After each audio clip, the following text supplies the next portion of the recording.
గురుభ్యో నమ. గురు బ్రహ్మ గురు విష్ణు గురుదేవ మహేశ్వర గురు సాక్షాత్ పరబ్రహ్మ తస్మై శ్రీ గురవే నమ. సదాశివసమారంభం వ్యాసశంకర మధ్యమాం అస్మదాచార్య పర్యంతం వందే గురు పరంపరాం. నారాయణం నమస్కృత్య నరం చైవ నరోత్తమం దేవీం సరస్వతీం వ్యాసం తత్తో జయముదీరయేత్. అపార కరుణాసింధుం జ్ఞానం శాంతరూపం శ్రీ చంద్రశేఖర గురుం ప్రణమాముదానం. శ్రీ గురుభ్యో నమ. మహాగణాధిపతే నమ. కృష్ణం వందే జగద్గురుం. శ్రీ శివభక్తి విలాసం పెరి పురాణ కథలు. ఇప్పుడు ఎపిసోడు 13 చెప్పుకోవాలి. 12 అంటే శివభక్తుల కథలు అన్నమాట ఇది. ఎపిసోడ్ 13లో ఇప్పుడు 12 ఏం చెప్పుకున్నామంటే చంద్రశేఖరుని సకుడు కాస్త ఉన్మత్త శేఖరుడు అయ్యాడు, అక్కడతో చెప్పుకున్నాం. ఇప్పుడు ఎపిసోడ్ 13 కంటిన్యూ చేసుకుంటున్నాం. ఎపిసోడ్ 13 పరవ పరిస్థితి ఇందుకేం భిన్నం కాదు. విరహవేదన కృషించి శరీరం పారిపోయింది. పెంపుడు చిలకల ముద్దు పలుకులు తుమ్మ ముళ్ళ వాళ్ళ గుండెలను గుచ్చుతున్నాయి. పూర్ణచంద్రుడు ఈ ప్రణయ తలపులు పీల్చుతూ అగ్నిహోత్రులు అయిపోయాడు. చెలువ కింద క్రీడకు సల్పదు. సంధి పేలాపం చేస్తుంది. ఆహారం ఎందుకు అంటుంది. పూలపానం అంపసే అయింది. మన్మథ బాణం పేటాడబడి మూర్చిపోతోంది. ఈ ప్రకారము ప్రేమికులు విరహవేదనలో ఉన్నారు. ఇది ఒక రకమైన తప్పమే కదా. తపో బ్రహ్మ విజిజ్ఞాసస్వ స తపో తప్యత స తపస్తస్వ అంటే తైత్రీయ ఉపనిషత్తు. తపోజ్వాల త్యాగేశుని చేరింది.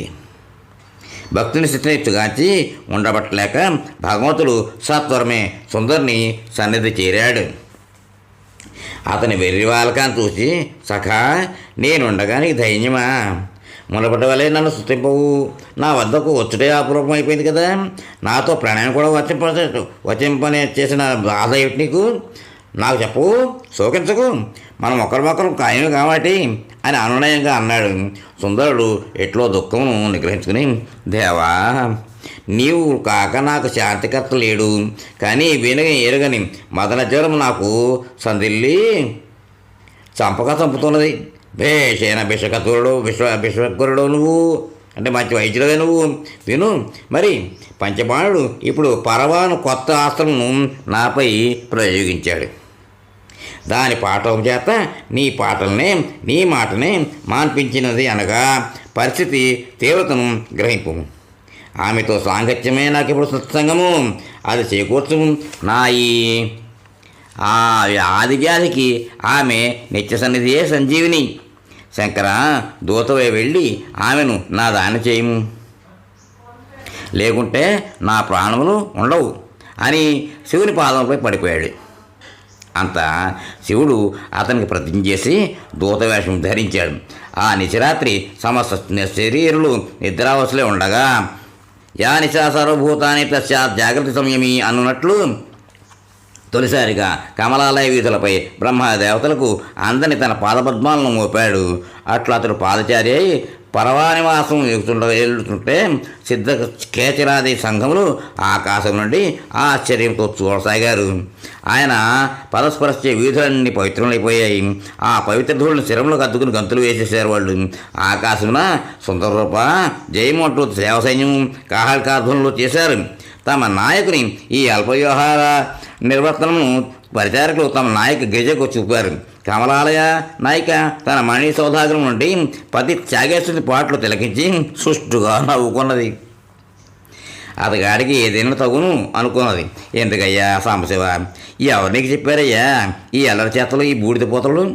అయినా బూడిద పూతలు, ఎముకలు, ఆభరణాలు, కపాలబొచ్చ, శ్మశాన వనాలు, కదలలేని ముసలిగురు గంగెద్దు, చిక్కు తీయలేని రాయిదుట్టు, ఇలా ఎప్పుడేం పంపుతున్నో అనిపించు కట్ట విషయం. అలాంటి అలంకారం కలవానికి ఈ దౌత్యం కూడా తగిన అలంకారమే అని పరిహాసం ఆడింది. మరి దేవదేవుడికో ఇది చక్కని వినోద కార్యక్రమం అయిపోయింది. చాగేశ్వరుడు వీధులను దాటుకుని రత్నాలు బతికిన అరుగులు గల పరవాగృహమును సమీపించాడు. వెళ్ళి గణికాగృహం మెట్లెక్కి అప్పటికి తన నిజరూపం మరుగుపరిచి ఆలయపు అర్చకుని వేషం ధరించి తలుపు తట్టాడు. నేను వచ్చితే తలుపు తీయమన్నాడు. ఆ అలౌకిక గంభీరధ్వనికి ఉలిక్కిపడిన పర్వ తల్లి శంకించింది. కూతురుతో, బాలా నువ్వు ఇక్కడే ఉండుము, వేళ కాని వేళ మన ఇంటికి వచ్చి మహాసాహస ఎవడో చూసి వస్తాను అని ఆమె అంది. పర్వ దృష్టి వేరుగా ఉన్నది. అమ్మ, కర్పూర పద్మ జవ్వాది పుష్పముల సువాసన వాకిటి నుంచి అమ్మా నిన్నటి వారు అని నీళ్ళు వదిలింది ఆవిడ, ముక్కు పుటాలు తాగుతోంది. తను కూడా బయటకు వచ్చేటప్పటికి ఆతురత పడింది. అమ్మాయి, మన కులదైవకు త్యాగేశ్వరుడు మనల్ని రక్షించుగాక, అర్ధరాత్రి మనల్ని ఆగడం ఈ సాహసిని రాజశేఖరికి తీసుకుని వెళ్ళదాం అని ఆ వృద్ధ సాహసించి మణిమయ ద్వారాన్ని ఓరువాకిలిగా తెరిచూడగా వాకిట అర్చక వేషంలో వచ్చిన త్యాగేశ్వరుడు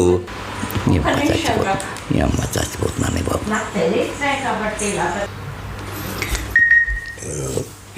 సుందరుడు పొలవెంట్లో వసించసాగాడు.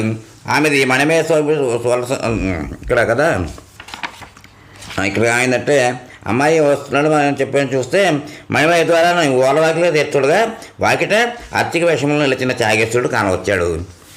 ఇప్పుడు పరవాసుందరుల పరిణయం. శ్రీ అగస్త్యుడు గుమ్మంలో నిలిచిన శివార్చకుని చూచి, పర్వాతల్లి, ఇదేమి గురువులకు మా వంటి వారి గృహాలకు వచ్చుట మర్యాదేనా? తంజురాలు ఆసనం ఇదిగో కూర్చోండి, మేము బడదగిన వారం, తమ రాక కారణం అని సంభ్రమాచార్యాలతో మర్యాదలతో పలికింది. మాయావిప్రుడు చిరునవ్వుతో ఇట్లా పలికాడు, నీవు నీ కుమార్తె వినండి చెప్పబోనది. నీ కుమార్తె శ్రేయస్సు, యశస్సు, ఐశ్వర్యముల కొరకు ఏమనగా వినండి. దేనికోసం అంటే ఏమనగా, సుందరుడు అనేవాడు నీ కుమార్తెను ప్రేమించాడు, అమిత విరహంతో ఉన్నాడు. నేను అతని దూతగా వచ్చాను. ధనము, కీర్తి, వ్యక్తిత్వం, సౌందర్యంలో అతడే సాటి. అన్నింటినీ మించి అతడు త్యాగేశ్వరుడికి సకుడు అని తెలియవలను. నా మాట మన్నించట్లో మీ శ్రేయస్సు, గౌరవము ఆధారపడి ఉన్నది అని పలికి వారిద్దరి చేతుల్లో పవిత్ర భస్మం ఉంచేశాడు.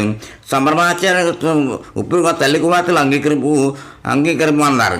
ధైర్య చిత్రవతను పరవ త్యాగేశ్వరుడు ఆమోదించిన నాకు సమ్మతంగాని ఇద్దరూ ఒప్పుకున్నారన్నమాట. ఆ భక్తిని వరించదామని బెరుకు పలికింది. అంత అర్చకుడు త్యాగేశ్వరుడికి సమ్మతమే అన్నాడు.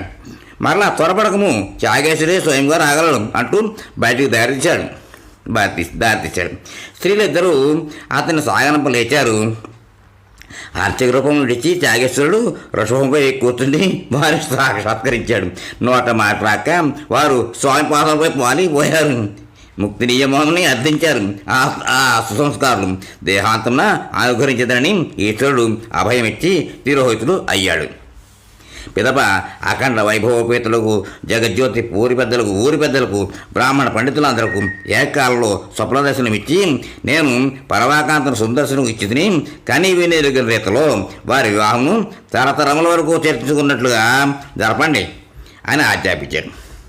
ఆ భక్త పరాధీనుడు సాధారణ స్నేహితులు లేని సుందరిని తలుపు తట్టాడు.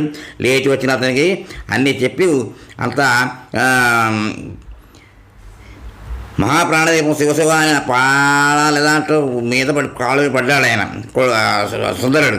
ఏ సుందరం చెప్పుకోవచ్చుద్దాం అని కాస్త ఊరించి తానే ఉండబట్టలేక, నీ పెళ్ళి ఆ పర్వాదేవితో నిశ్చయం చేశాను అన్నాడు.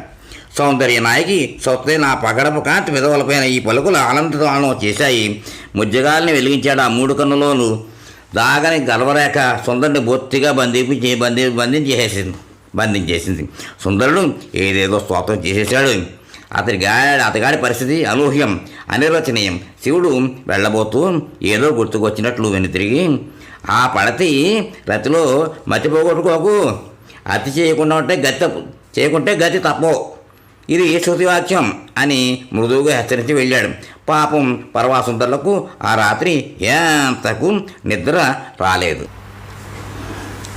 పురజనులు ఆ రాత్రి మరిక నిద్రపోలేదు. శివాజ్ఞ కాగానే ఊరంతా పందిళ్ళు, రంగులు, అలంకరణలు, జెండాలు, ముగ్గులు, దీపాలు ఇత్యాదులు ఏర్పాటు చేసి ఉదయాన్నే పరవాసుందరుల కళ్యాణం నా భూతో నా భవిష్యత్తు అన్నట్లు నిర్వహించారు. దేవుడి పెళ్లికి ఊరంతా పెద్దలే, భక్తుడి పెళ్లికి అంతే అయింది. ఆ రాత్రే పరవను సుందరంతో కలిపారు. ఊర్లోని ముదిముత్తైదు అంటారనమాట. మర్నాడు నూతన దంపతులు పసుపు బట్టలతో, వివాహ అలంకారములతో చెట్టాపట్టాలు వేసుకుని కాళ్ళ పారాయణి భూమిపై రంగవల్లులు తెద్దుతుండగా త్యాగేశ్వరుని దర్శించుటకు తమను ఆ సర్వసాక్షికి చూపించుకుంటూ వెళ్ళారు. ఊరంతా వారు వెంటబడింది. పరవాదేవి తను పెంచిన 2 కోడి పుంజులను కూడా కొనిపోయి బాటలో వాడి చేత యుద్ధ ప్రదర్శన చేయించింది. పెంపుడు చిలకల ఆటపాటలు చూపించింది. కుర్రకారికి పిల్లకాయలకి ఒకటే వేడుగా. ఇక్కడితోటి ఈ ఎపిసోడ్కి విరామం ఇద్దాం, తర్వాత కంటిన్యూ చేద్దాం. స్వస్తి.